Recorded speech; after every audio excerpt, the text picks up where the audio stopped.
Chapter 16.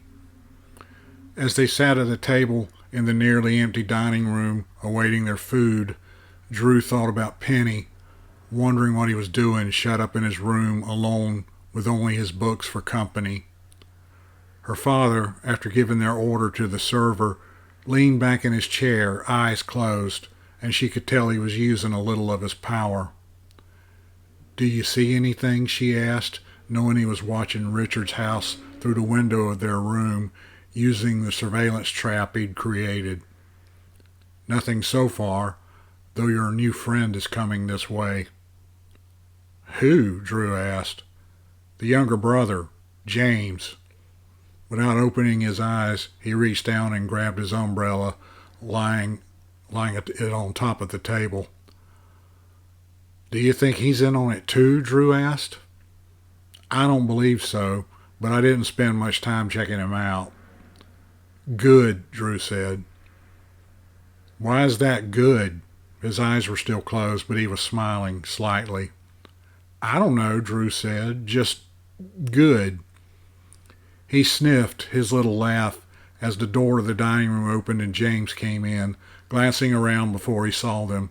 Drew's father opened his eyes, and his hand came to rest on the tabletop near the umbrella. "Hello," James said, approaching their table.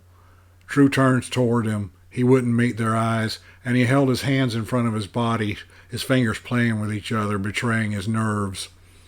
At Drew's look, his face turned bright red again, and she wondered why. "Hello, James," her father said. "What can we do for you?" James stood next to the table. "May I join you?" he asked. "Have a seat. Are you hungry?" Drew's father said. "I'm famished, sir," James said, climbing into the seat next to Drew. He was sitting close enough that Drew could feel the heat from his body. She could smell him faintly, a musky odor that she discovered she liked. "We'll get some food into you." Drew's father gestured, and the server reappeared. He told her to bring another plate and more meat and potatoes for the boy. "Thank you, sir," James said as the server nodded and went back to the kitchen. "Why are you so hungry, boy?" Drew's father asked. "Hasn't Richard been feeding you?" "Father has been different, sir. He forgets things," James said. "What sorts of things?" "Things like telling the staff to prepare our meals, taking care of the horses, that sort of thing." "When did this start?" "I'm not sure, but I noticed it about 4 days ago, sir," James said. "It wasn't so bad before, but it's getting worse. It's like he's disappearing. I mean, his body is there, but the person inside of it is fading away." "I see." Drew's father's eyes narrowed as he considered what he'd just heard. "Drew, do you have any thoughts?" "If something had taken Richard and duplicated him and maintained some kind of link between him and a duplicate, then it seems like the link is fading," Drew said. "What does that tell you?" "That Richard is dying," Drew said, before realizing that Richard's son, sitting right next to her, may not take this news well. "I'm sorry, James," she added, glancing at him. "Please, sir, you must help him," James said. "I intend to, James, but we must find him first. More importantly, we must not let the creature pretending to be him now know that we are aware of the deception." "I see, sir," James said. "We must also find a way to tell if anyone else has been so affected." Their food arrived, carried on a tray by their server, and she expertly placed it on their table along with plates and silverware, cups, and a jug of water.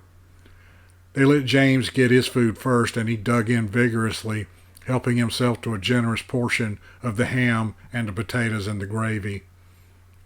"Drew, what sort of creature is capable of something such as this?" her father asked as he dished out his own food.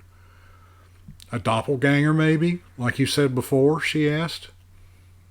"Not likely, considering what James has told us. One of those would become more certain as it insinuated itself, not less." "A Dakwa?"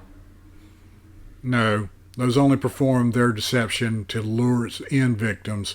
They don't last as long as this one." An orthosaur? He leaned back in his chair, taking a sip of water. Interesting, he said. Drew smiled slightly, glad she'd made a guess he seemed to like. Yes, that does seem to fit the parameters of our particular situation. What is an orthosaur? James asked around a mouthful of food. A creature that reproduces by creating duplicates of other creatures. The young consume the original until it no longer exists, her father said. That means, James began to say, but Drew's father interrupted him. It means that, if we have guessed correctly, your father's right now slowly being eaten alive. They sat in silence for a long moment. James stared at Drew's father in disbelief. I'm sorry, Drew said quietly, glancing at her father, who seemed to be unaware at how insensitive he was. You can help him, can't you, sir? James asked. It's possible if he's not too far gone, Drew's father said, continuing his eating. Drew, do you remember what to do if this is indeed an orthosaur? Find a green salamander and set it to hunt for it, Drew said. Very good. What's a green salamander? James asked. I believe you call them grass puppies, Drew's father said. I know where we can find those, James said. Good. Drew, once you catch one and set it to look, follow it wherever the orthosaur is. Where will you be? She asked. I'll be with the Richard thing. We don't want to tip our hand too quickly that we're wise to it. I must maintain a pretense that we don't suspect him. And what do I do when I find it? Drew asked. You must remember that we are only assuming it's an orthosaur because it fits the facts that we have. We may be wrong. I know, Drew said. If it's an orthosaur, it'll be depleted because it's maintaining a connection with the duplicate. Richard and anyone else has infected with its larva. You should be able to handle it yourself. I won't be able to help you because when you find it, I will have to deal with Richard. If he's too far gone, it'll try to defend itself when you destroy the source. Do you think it's too late? James asked. I sincerely hope not, Drew's father said. Richard is a friend and a trusted advisor. Good, James said. He resumed eating, quicker now, shoveling the food into his mouth, feeling the urgency. Drew's father got up, wiping his lips, grabbing his umbrella. I'm going to meet with Richard now. Finish eating and go find a grass puppy. Be careful. Be discreet. Yes, Father, Drew said. He tossed a few coins on the table and left. Drew turned toward James, who had nearly emptied his plate. Are you ready? She asked. Yes, ma'am, James said, his face turning bright red again. Drew took a quick look, using her power, to see if there was some sort of power James was using to make his face do that, but didn't notice anything. She decided it was some form of magic with which she just wasn't familiar. They like damp, James said. They were walking along the edge of the forest that met the boundaries of the village on one side.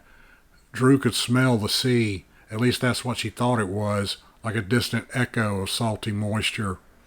It was quiet, with a few birds chirping and insects buzzing. I heard some salamanders like rotting trees, Drew said.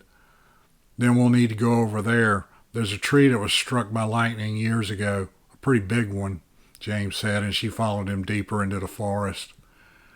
Drew saw the tree lying on the ground. It was a pine tree, and it had split off from the trunk a few feet above the ground. The end was rotting, turning to mulch, and Drew could sense all sorts of little presences there, animals of various types, feeding on the tree and each other.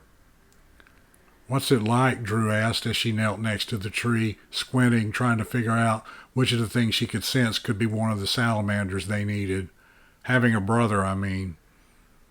James was looking around the edge of the trunk himself, kneeling and moving sticks aside and digging through the moist earth underneath. You don't have one? He asked. No, I'm an only child. Oh, of course you are. I'm sorry. It's nothing to be sorry about, Drew said. Oh, sorry.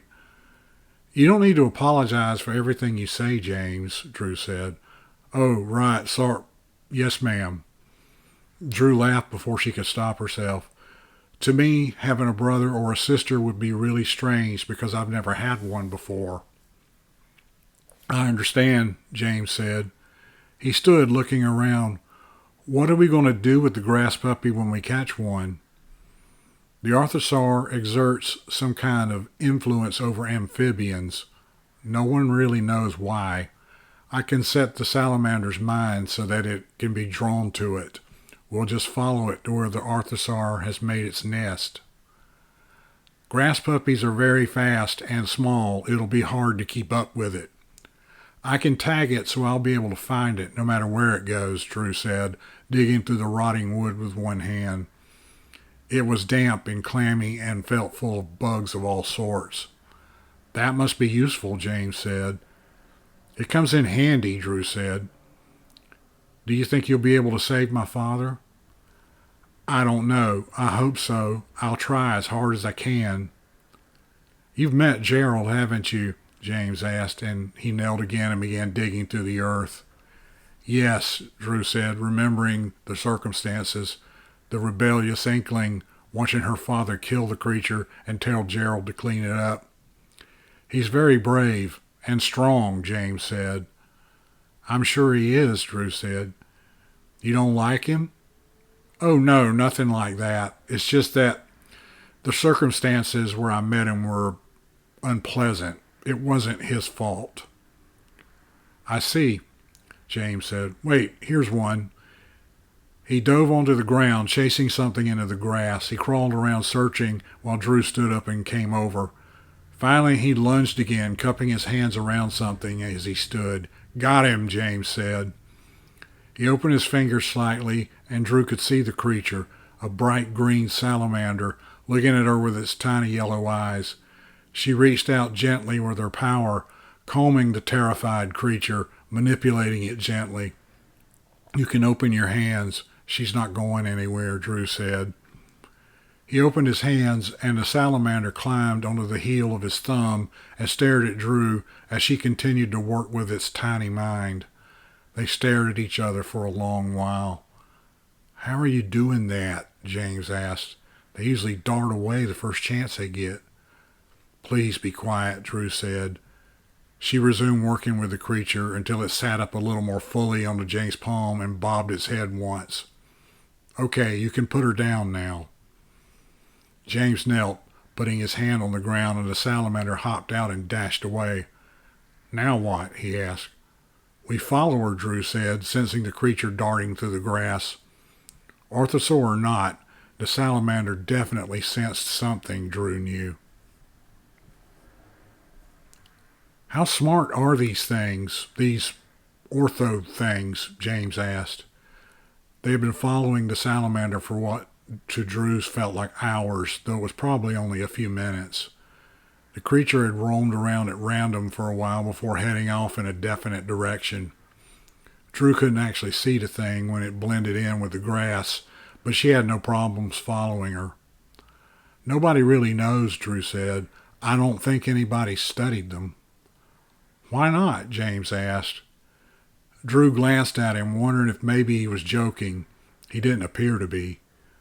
Because they eat people, Drew said. Oh, James said, his face turning bright red again.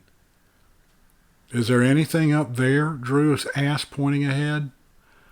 The area they were in was lightly wooded, with only a few trees and patches of thick underbrush, but it looked like the salamander was heading towards a rocky outcropping at the base of a mountain. Caves, James said. Father wouldn't let me go in them. Well, I think he'll make an exception, Drew said. A what? Drew decided not to bother answering him, instead reaching ahead with her power to try to sense if the Arthosaur was indeed ahead. There was something she felt, something that wasn't human but large and hungry and afraid.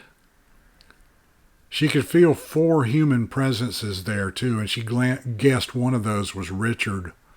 All of them were weak and growing weaker, being consumed by their Orthosaur-created duplicates.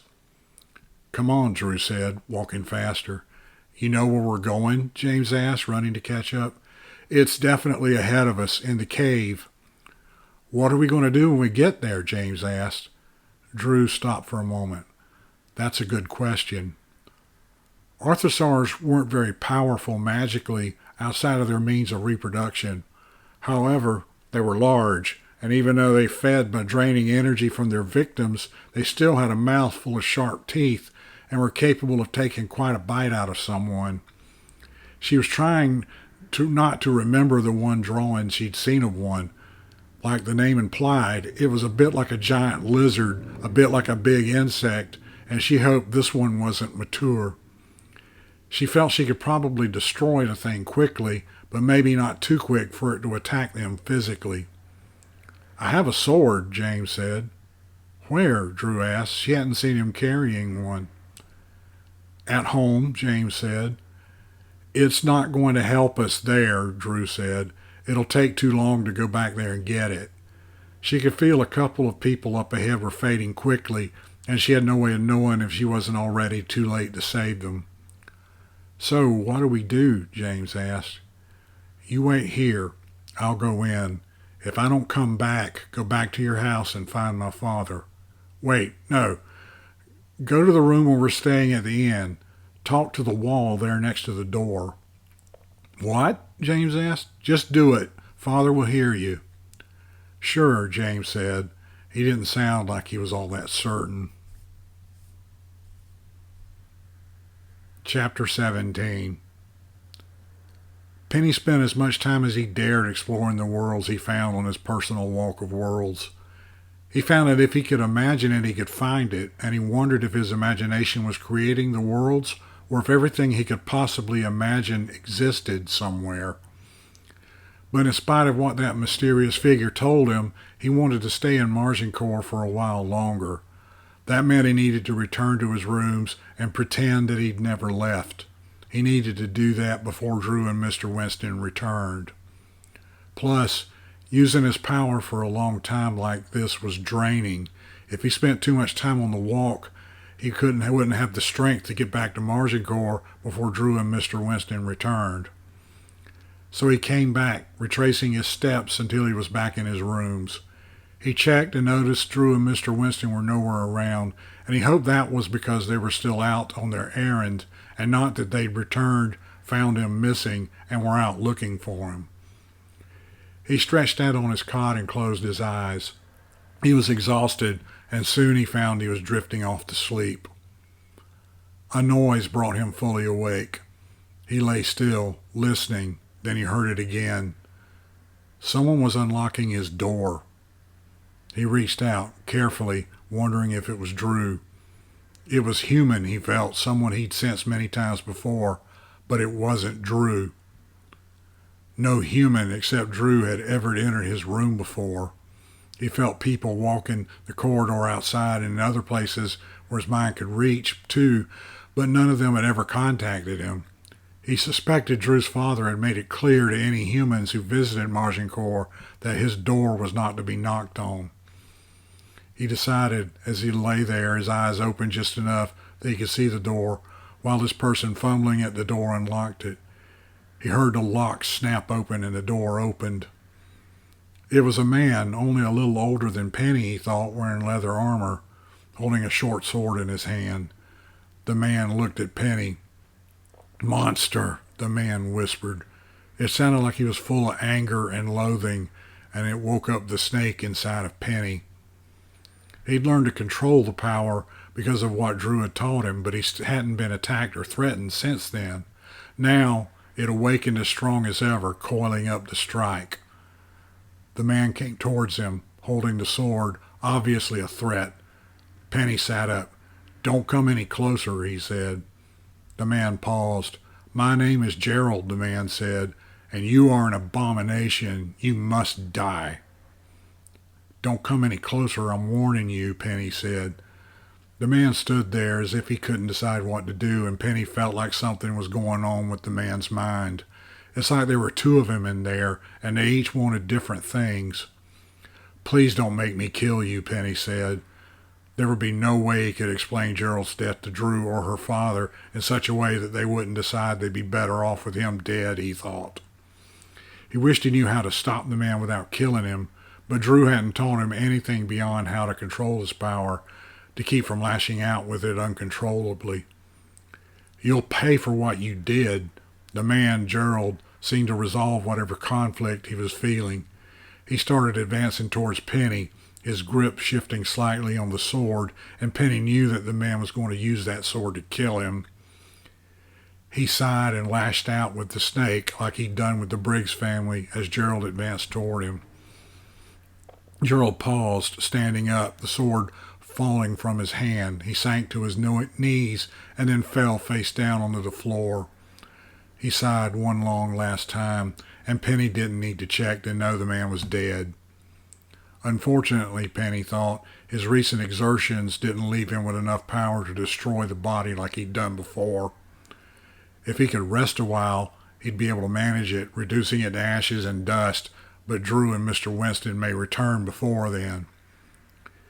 He could simply pick the body up and carry it out through his Walk of Worlds and hide it somewhere out there, but the man looked like he was tall and strong, and Penny wouldn't be able to carry him very far. He had two choices. He could wait for Drew and Mr. Winston to return. I hope they gave him time to explain the man's dead body in his room, or take the Walk of Worlds now, abandoning Margincourt and hoping Drew and Mr. Winston wouldn't track him down. Even though the door to his room was unlocked, he didn't feel as if he'd get very far if he went through it and started trying to escape Margincourt that way. He didn't want to spend all that time alone in the room with the man's corpse. He went to the door of the closet, closing his eyes, recreating his Walk of Worlds. He was a bit surprised he had the strength to do so, but he could feel his power working just like it did before. He turned and took a long last look over his rooms, his prison for the past few years, before going through that door to find a place to hide from the inevitable and deadly wrath of Mr. Winston. Drew knew James wanted to follow her. She hoped if he did, they would at least wait until she was already in the cave. She could sense the salamander in the grass working her way towards the arthosaur, and she quickly released the creature from her binding. The little animal stopped, turned, and dashed back the way she had come, following her own trail back to the rotting tree where they'd found her. Drew hoped the tiny thing made it back home safe and sound.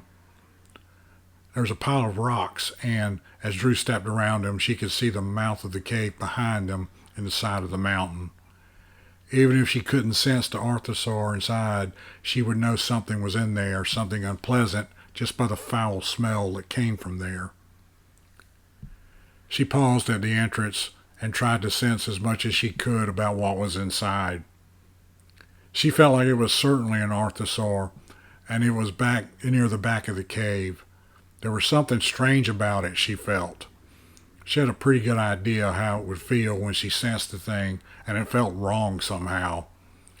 She could also feel 4 people there, all of them growing weaker quickly. As she watched, one of the people's lives winked out, and she knew one of them had just died. It was strange, though, because the person didn't just fade like she thought would happen. Instead, the life flashed first, like the flash on a camera. The flash seemed to alarm the arthosaur, and she sensed it move, startled. She froze but felt like it had seen her. It began moving towards her, and she didn't need her power to sense that because she could see it with her eyes now, a vague shape approaching in the darkness. Unfortunately, it was mature, and Drew backed away from it, stepping outside of the cave as it advanced. It had a lot of legs that arced over its body like a spider, she thought, remembering for a second the Umagan. The arthosaur, though, had a long, scaly body and a head like a lizard's. That head would contain a mouth full of sharp teeth. She heard it hissing at her. "James," she called, backing away a little farther. "Is that it?" he asked from just behind her. Apparently he hadn't waited very long before coming after her, and she was almost glad he hadn't done what she'd asked. "Yes," Drew said. "I need you to do something for me." What? James asked. He still couldn't see the thing, not being as close as she was. Go to the inn and contact Father like I told you. I won't leave you here alone, James said. There's something wrong, Drew said. There's something about it, something strange. I think somebody has done something to it. I think maybe someone sent it here. What? Why? I have no idea, but Father needs to know that. Go and tell him where I am. Hurry. I can't leave you here, James said. You can't help me. Go, now. James turned and ran back towards the village. She could feel him and hear him going. She backed away a bit farther, not wanting to confront the thing in the darkness of the cave. It reached out of the cave mouth with its legs and paws, almost large enough to fill the entire cave mouth with the massive legs. Drew felt a chill running down her spine as she looked at the legs, unable to see the rest of it, and not really wanting to. She wouldn't be able to help the people inside the cave, though, as long as it was there, so she had to deal with it. What, are you afraid of me? She asked it, not really knowing if it understood her or not, and hoping her tone would be enough to get it angry with her. It still didn't move. She reached out again with her power and poked it once hard. It wasn't an attempt to actually destroy the thing. She was hoping, in spite of everything, that she wouldn't have to actually do that. It was an attempt to make it forget it had to stay there to guard the food source for its young, to get it really angry. She could feel it doing just that, and decided it was pretty intelligent after all. She poked it again, this time as hard as she dared. She knew she'd hurt it and made it really angry. It seemed to pause for a second to catch its breath, then emerged fully from the cave. Its body was almost too big to get through. It took a moment for it to sort its legs out on the flat ground in front of the cave, and the head, attached to the bloated, soft body covered with coarse gray hair, reared back, showing her its sharp teeth. The eyes were yellow and fixed on her, and she saw something just above and between them on the beast's forehead, something that looked like a small golden jewel. There was a trace of power radiating from it, and she felt like this was how it was being controlled. Someone, somewhere, was telling it what to do, compelling it to obey. It didn't want to be here, she felt. I can help you, she shouted as it prepared to strike. I can send you home. It paused, and the power from the jewel grew stronger, whoever was controlling the creature forcing it to attack her. Drew raised her power, holding up a hand, palm outward, projecting it so the creature couldn't strike. It didn't last long. It was difficult to maintain this shield against something as strong as the Orthosaur. She wanted time to think. I know what's controlling you. Fight it. We can free you. The thing reared up and then fell forward, bringing its full weight to bear on Drew's shield, causing it to collapse. She couldn't keep it up. Drew turned and ran. She could feel it chasing her. It was very fast, and Drew had to pump her legs as hard as she could to keep it from catching her. It growled as it chased her, the legs scrambling on the ground. Drew turned and ran down a ditch cut through a rocky wall. The ditch ended suddenly against a wall of rocks. Drew couldn't run any further. She could climb it, she knew, if she had time. There were plenty of handholds and plants she could grab onto to pull herself up. But she had no time. If she tried that with the Arthosaur following, it would pluck her off the middle of the wall and crunch her up in seconds. So she turned as it came around the corner and stood there. It reared, preparing to strike. Drew, desperate, reached out with her power, seeking out that small jewel in the creature's forehead. Her power wasn't too precise. That was part of her training, and she wasn't finished with it. She hoped that she could just grab the jewel and pull it out quickly without damaging the creature too much. She also hoped that doing that would release the thing from the control of whoever was forcing it to attack her. She tugged, and Arthosaur stopped, rearing back, trying to pull away. Drew focused a little more and found her power getting a good grip on the jewel. It tightened around it. Drew tried to sense as much as she could about finding out how it worked before she tried to pull it out. There was power radiating from it on a line out the back of the Arthosaur. She was expecting to trace it back to someone in the area nearby, but it didn't seem to work that way. Instead, the trail of power faded a few feet away. She could feel that someone was using it. Someone was at the other end of the thing, manipulating it. But if so, that wasn't anyone nearby. Or even in this world, she suddenly realized. Whoever was using the jewel to control the Arthosaur was doing it from another world. Drew braced herself and used her power to tug on the thing once, as hard as she could. It resisted at first, but she kept at it, pulling harder, feeling the Arthosaur beginning to panic, knowing what she was doing was interfering with the thing's ability to control the creature. She pulled even harder, and it suddenly came free, popping out of the creature's head, and Drew stepped aside as it flew by and hit the rock wall behind her. The Arthosaur reared back and roared before falling forward, its head coming to rest on the ground a few feet away. Drew could tell it wasn't dead, but it would be soon, and she could sense his gratitude at being freed from the jewel. "I'm sorry," Drew said. It lifted its head slightly, focusing the yellow eyes on her, and she saw no anger there, no desire to harm her. She stepped towards it and knelt so she could touch its head. Its skin was dry, dusty, and felt leathery. She patted it, looking at the hole where the jewel had been stuck. There was a thick greenish liquid there, and she guessed that's why what Arthosaur blood looked like. "I'm so sorry this happened to you," Drew whispered, and she knew that the creature could understand what she was saying. Those yellow eyes closed as it took a long, last deep breath. It exhaled that breath slowly, and when it was finished, it didn't breathe anymore. Putting the jewel in her pocket, Drew climbed around Arthosaur's body and went back to the cave. She could still smell the creature as she went inside, going towards the back wall where she felt the people were. It was dark, but enough light was making it in through the cave's mouth that she could see a little. One of the people was Richard, as she'd expected. He and the others were partially enclosed in a thick, sticky substance that covered part of his body and one of his arms. As she touched his forehead, his eyes opened. "Please help me," he whispered.